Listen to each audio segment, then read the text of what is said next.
Olha só, e aí a gente pode deixar extrapolar isso de bater, isso é bom também, gente. Se eu perceber algo, eu preciso pôr ela para fora, né? Gritar, pegar a almofada, é deixar o corpo,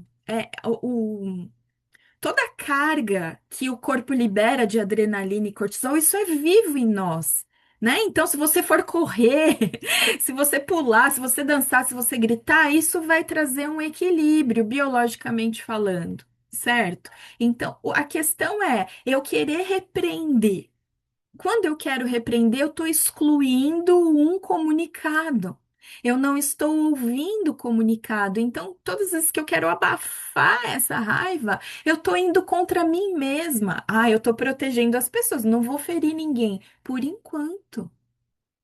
Por enquanto. Porque se eu estou guardando isso às sete chaves dentro de mim, o copo uma hora vai transbordar.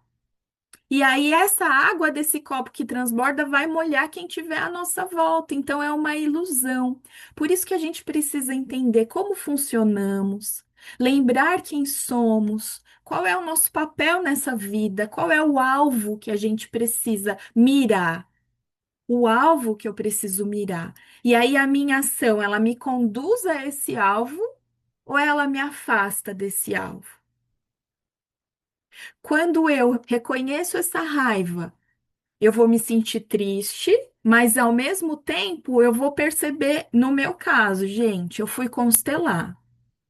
Tava com uma dor profunda, os exercícios aliviaram, eu tive muitas compreensões a respeito do que eu estava vivendo, mas quando eu fui constelar, essa semana, terça-feira, eu constelei, levei uma dor para ser olhada. Eu não falei de raiva. Eu levei a dor que eu estava sentindo dentro do contexto que eu vivenciei. Em um determinado momento, a consteladora falou assim para mim, Cláudia, a raiva é familiar para você? Até me arrepio de novo. Na hora eu já veio a emoção, já comecei a chorar. Eu falei, desde sempre. E aquele coração oprimido que eu tava há dias, por quê? Porque a Cláudia antiga, a Cláudia velha, ela achava que a raiva era um monstro. Ela achava que era proibido sentir aquilo. Mas a Cláudia é tão educada, como que ela pode ser tão raivosa? A Cláudia é tão amorosa, como que uma pessoa amorosa pode ser raivosa? E aí então eu lutava com essa Cláudia que o tempo todo estava falando assim: tem uma dor lá de trás, bem lá de trás, que você está escondendo de você mesma, que eu não sabia, que eu não via. Na medida que eu pude olhar para aquela dor que tinha relação com a minha criança, tanto que eu estou falando disso o tempo todo lá no Instagram, porque eu falei para vocês aqui no início. Eu nunca mais vou esperar para entregar o que está chegando para mim. Isso é vivo agora. Eu estou exatamente nesse processo. Eu não sou a pessoa que sabe mais sobre isso, nem tudo que eu estou falando é a forma mais adequada, mas eu estou vivendo isso. Eu entendo que outras pessoas possam estar e que isso possa chegar. Ou seja, se você tem uma dor aí no seu coração, se você tem um desconforto profundo em situações da sua vida, saiba que isso pode ser cuidado e que quando a gente dá espaço para as emoções, a gente é capaz de ouvir o recado que elas estão dizendo. Elas são capazes. E outra coisa, o Bert Hellinger, como aqui a gente está num espaço que a gente fala desse olhar sistêmico, no livro As Ordens do Amor, o Bert Hellinger ele fala de seis tipos de raiva. Por isso que eu falei que era gigante o assunto. Então, raiva não é uma coisinha, não é uma coisinha, é uma coisona. A raiva, ela é ela é uma página que tem por trás várias outras páginas. São muitas dinâmicas que podem nos conduzir à emoção raiva. Então não é simples assim, não é simplesmente abafar. Quando eu abafo a minha raiva, eu estou abafando um recado que tem por trás que pode ser enorme, que pode ser não só meu, pode ser da história da minha família. Então ele fala, eu acho que dá tempo. Vocês querem saber disso ou não? Eu separei aqui porque eu sou professora, então eu gosto, né? Eu separei, eu falei, se tiver espaço, a gente fala sobre isso, porque isso pode te trazer clareza. Clareza de a raiva que eu sinto é isso ou é isso? No meu caso, quando eu contei para vocês a semana passada, né? Eu vivi uma situação que eu reagi de uma maneira que eu me arrependi, que eu não gostei, mas a minha reação vem de um limite que foi invadido, invadiram um limite. E imediatamente eu reajo, ou seja, eu tô ali me protegendo. Eu não agi daquela maneira porque eu sou uma pessoa ruim e é o que sempre me torturava. Nossa, como eu sou uma pessoa ruim. Não, eu não sou uma pessoa ruim, eu sou uma pessoa humana. E como ser humano, essa é uma emoção que vem me contar uma história. Ela vem falar, Cláudia, você é humana, você tem sangue correndo nas suas veias. Não queira apagar o fogo que está no seu coração, ele está mostrando para você um caminho. Só que a diferença que existe quando a gente tem consciência das coisas é que a gente vai pegar esse comunicado e vai ouvir. E aí a gente transforma sim em uma força consciente. Então, quando eu coloquei o título para vocês de Inimiga Força Consciente, é porque a gente sai dessa ilusão de que a raiva é algo de todo ruim, passa a olhar para ela como um sinalizador, e esse sinalizador nos mostra um caminho da nossa própria cura. O que que a Cláudia ainda não tinha visto, eu vi essa semana. Eu vi essa semana, você, quem me acompanha sabe o quanto eu sou uma pessoa conectada com o feminino, com a mãe. Que tinha lá, gente, uma questão ainda com a minha mãe. Como? Era inadmissível para mim eu ainda ter alguma questão com ela, porque é tanto amor que existe. É uma pessoa que eu sempre fui tão grata, sempre admirei tanto, mas a minha criança teve um registro de dor. Mas eu escondi as sete chaves porque eu não poderia admitir que eu sentia dor em relação à mulher mais importante da minha vida. E foi desafiante admitir agora, porque você acha que você já tem que estar ok, né? Eu dou aula sobre isso, eu falo sobre isso o tempo todo, eu conduzo as pessoas em direção à mãe, eu reverencio minha mãe, o que eu puder fazer eu faço, mas tinha algo escondido de mim mesma, algo que eu guardei as sete chaves. E só quando eu abri essa porta eu pude olhar e falar. E como Bert Hellinger disse numa das cartas que ele escreveu para a mãe dele, se minha mãe ouvisse isso de mim agora, eu acredito que ela se sentiria aliviada. E eu tenho certeza que ela também se sentiu. Então eu vou mostrar para vocês. Se a gente não conseguir concluir, eu não vou ficar aqui um tempão falando, a gente vai passar, tá?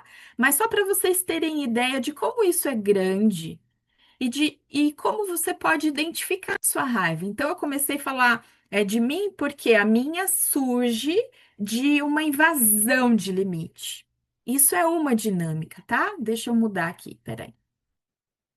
Então, olha só. Ele falou de seis tipos de raiva.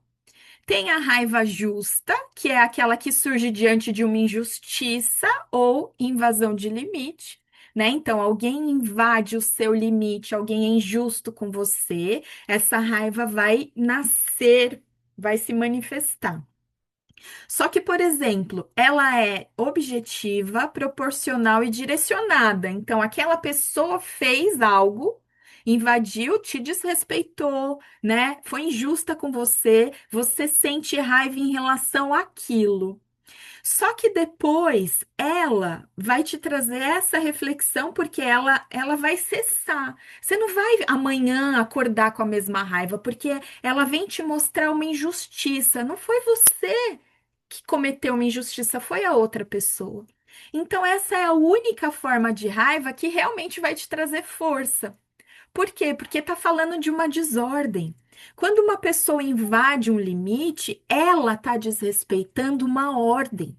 É ela. Então, isso faz com que você perceba a ordem. Você reconheça a ordem e isso vai te fortalecer. Não dá para entrar em tantos detalhes, a gente vai passar por aqui, tá? Até porque o nosso diálogo é um bate-papo. Mas olha só, então tem a raiva que vem de uma injustiça e de um limite que é ultrapassado.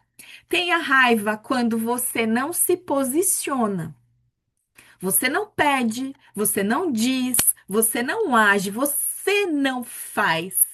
E aí você fica com raiva, por quê? Porque a raiva substitui a sua ação. Isso é mais comum do que vocês possam imaginar. A raiva como um substituto da ação. Quando eu tô com raiva, eu tiro o foco de mim e coloco o foco naquele que não me deu alguma coisa. Coloco o foco naquele que não fez o que eu queria. Mas eu nem pedi, eu nem contei, eu nem falei. Tem muita mulher que vive um drama no relacionamento de casal porque acha que o homem tem que adivinhar as coisas.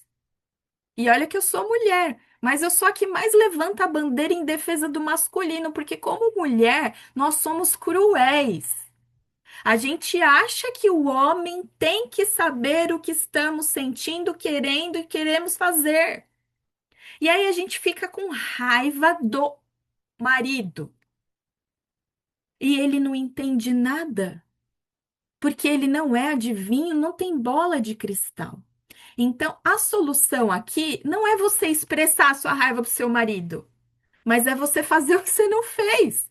É você ir lá e falar assim: olha, eu gostaria que você tivesse feito isso, eu sinto muito porque eu não te pedi.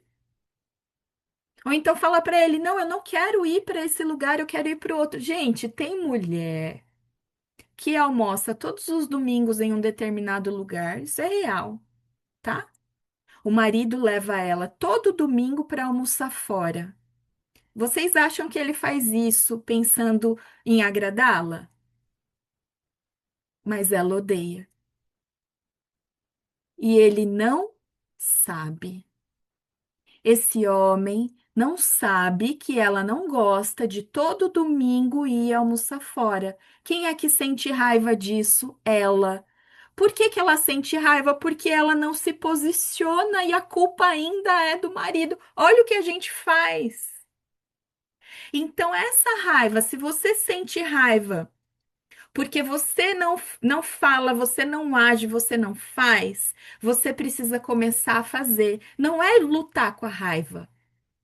É olhar para isso e falar, então agora eu preciso dizer, por mais desafiante que seja para mim, eu preciso expressar a minha opinião, eu preciso expressar o meu ponto de vista, eu preciso comunicar. Então, esse é o segundo tipo de raiva.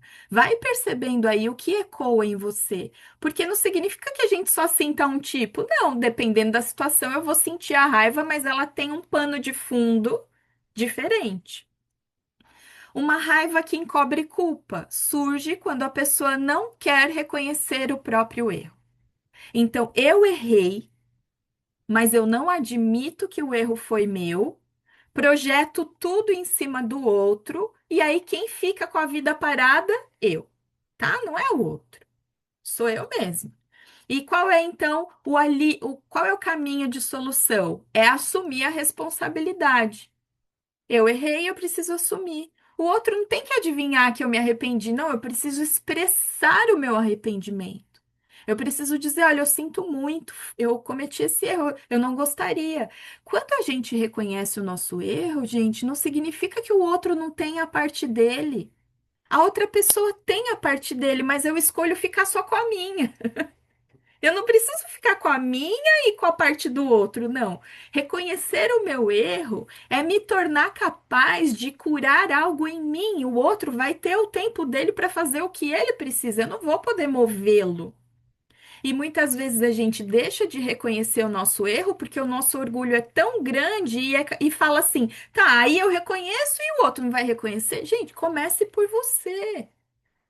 Nós somos o ponto de partida. Se a gente ficar o tempo todo esperando algo de alguém, a gente vai continuar sofrendo, com a vida paralisada, sem dinheiro, sem sucesso, sem marido, sem esposa, sem filho que flui, com o tempo todo a vida dando recado que tem alguma coisa bagunçada. Raiva por dificuldade de receber. Eita, ó, vou falar uma coisa. Aqui. Aqui é o resumo do que o Bert Hellinger falou, que só o amor não basta. Por quê? Porque essa raiva, ela surge quando uma pessoa recebe muito. Sabe uma mãe que se desdobra para os filhos? A mãe dá tudo, faz tudo, cuida de tudo. A mãe cerca esses filhos de proteção, de amor, de cuidado. O filho não consegue retribuir na mesma proporção, porque não existe a mesma proporção em relação à mãe. E aí isso vem como um peso tão profundo que se manifesta como raiva. É uma das dinâmicas que aproximam as pessoas dos vícios. Eu recebi algo de uma forma, não consigo retribuir, me enraiveço. Aí, por exemplo, eu fico com raiva da pessoa que mais me deu, que é a mãe. Vamos supor, é só um exemplo. A minha mãe é a pessoa que mais cuidou, mais fez, mais tudo por mim. Como que eu posso sentir raiva? A pessoa para dar conta da raiva, ela busca o vício às vezes. Porque através do vício é como se viesse um refrigério. Ai, é um alívio, porque a raiva é profunda. E é uma raiva direcionada muitas vezes a pessoas que a gente ama demais. Então, essa raiva, ela substitui o agradecer. Eu não consigo agradecer porque eu não consigo retribuir, então eu me afasto. A solução é olhar para isso e aceitar o que foi, receber o que foi e agradecer. É o pano de fundo de grande parte dos vícios, tá? É o pano de fundo de muitas relações, por exemplo, de uma mãe que teve desafios com o pai e afasta o filho do pai. Então, essa mãe afasta a criança do pai, porque o pai isso, o pai aquilo, e aí a criança fica com raiva, porque essa mãe fez para proteger, talvez, mas também afastou de receber de uma pessoa importante como o pai. Vocês viram como é gigante? Então, isso é um curso inteiro aqui, a gente está só visitando, tá? Porque as dinâmicas são profundas. A penúltima, raiva herdada. Não se origina da sua experiência, mas você pode carregar do seu sistema.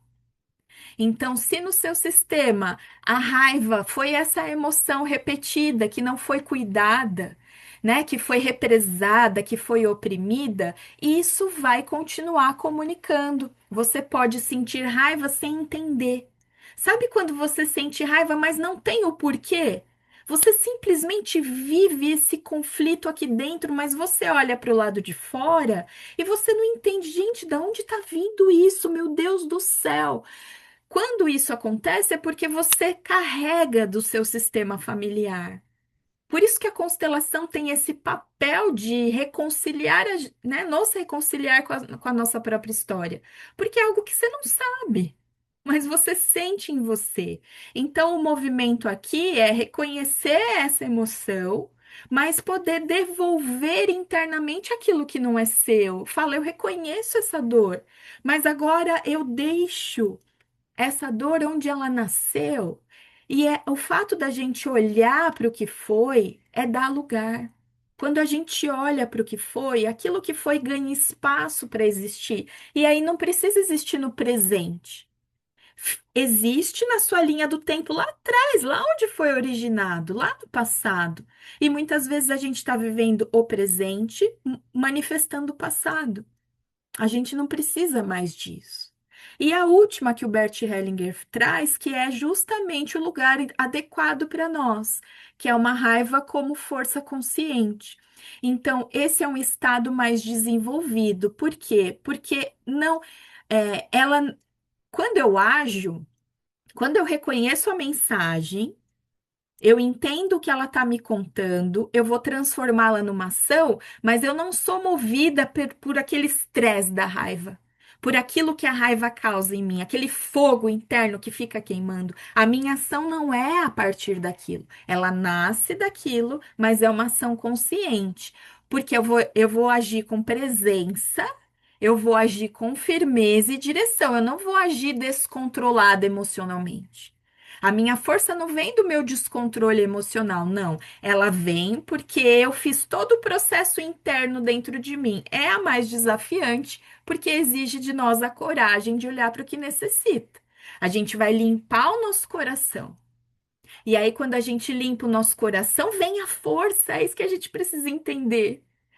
A gente transforma a raiva em força quando a gente limpa o nosso coração, onde não existe o ressentimento, onde não existe o apontar o dedo para o outro, a culpa é daquela pessoa. Porque se ela não fizesse aquilo, eu não ia sentir isso e assim por diante. Então, essa raiva é a raiva, sim, que faz a gente mover, mas não movemos a partir daquela sensação triste e dolorosa que a raiva desperta em nós. Então, é uma força que não nasce da reação, mas dessa integração de tudo isso que a gente começa a reconhecer e que é uma necessidade nossa. Eu desejo que vocês tenham conseguido acompanhar de alguma maneira e aí observar quando você sente raiva. Isso pode ser do quê? Ah, é uma injustiça? Ok. É algo que eu tô sentindo que a pessoa tá fazendo demais e eu não tô conseguindo retribuir? Ok, eu vou começar a entender o que que eu preciso fazer então. Esse espaço tenha feito sentido para vocês. A intenção é sempre essa, que a gente possa falar e falar de coisas que, sabe, não é um assunto qualquer, a gente vive isso. Se a gente vive isso e a gente ainda não está fazendo da melhor forma, como que a gente pode melhorar o que a gente está fazendo? Tem sempre caminhos, né? Tem muitas ferramentas, tem muito o que aprendermos, mas se algo chega para você, distribui. É o que eu tenho feito, sabe? E Deus vem providenciando tudo que eu preciso, porque eu não estou segurando nada, não estou segurando, sabe? Chegou, distribui, passa adiante, leva adiante, e tudo vai acontecendo, a vida vai acontecendo. Às vezes a gente fica muito restrito, né? Ou seja, finalizando, olha só, você sentiu uma emoção? Ela é bem-vinda na sua vida.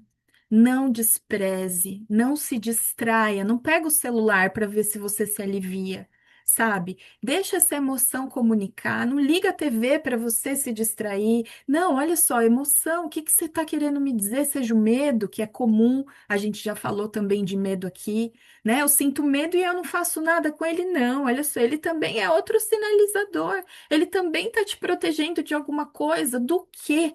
Vamos olhar para essa camada que está além da emoção, o que que ela está dizendo sobre a gente, por que que ela está aqui movimentando o meu corpo para essa sensação esquisita? Porque se a gente não cuidar dela, a gente desliga o nosso crescimento.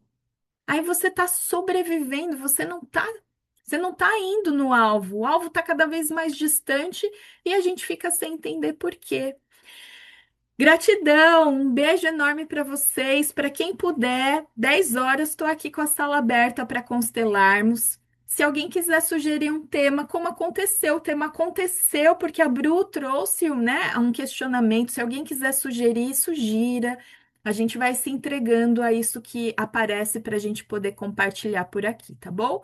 Foi desafiante, mas eu tô colhendo os frutos da coragem de resolver as pendências aí do meu coração. Fiquem com Deus. Gratidão, gente.